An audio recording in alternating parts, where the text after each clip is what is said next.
Okay, quick video here. I know there's 5 million videos on pulling the valve covers off the 4.4 V8 Volvo engine. Wanted to make a quick point here.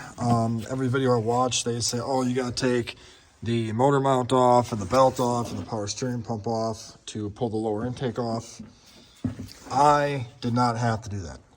Nothing around here, you know, you got the 2 intake bolts there you can get at with an extension and an impact.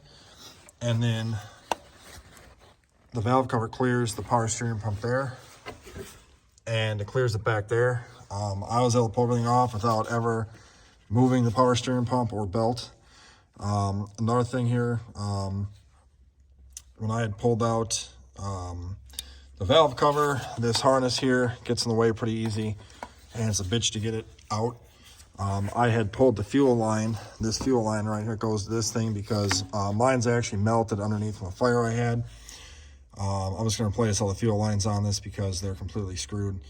So, tip for you there, this line goes underneath this mount right there. It's a pain in the ass to push it through, so just be careful for that.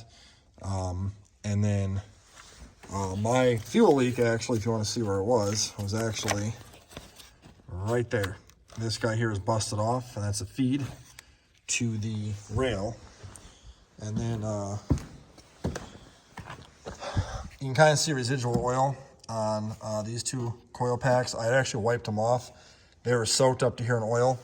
My spark plug wells in the back are full of oil because the valve cover gasket that was leaking.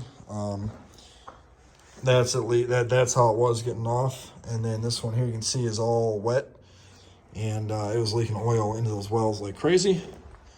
I got new gaskets, I got new spark plugs.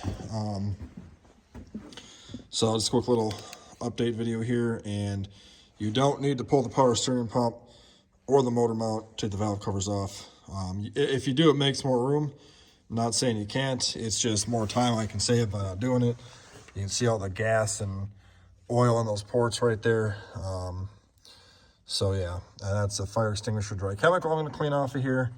I did vacuum as much off as I could. So, but all right, that's all for now. Just wanted to show you guys that. Have a good one.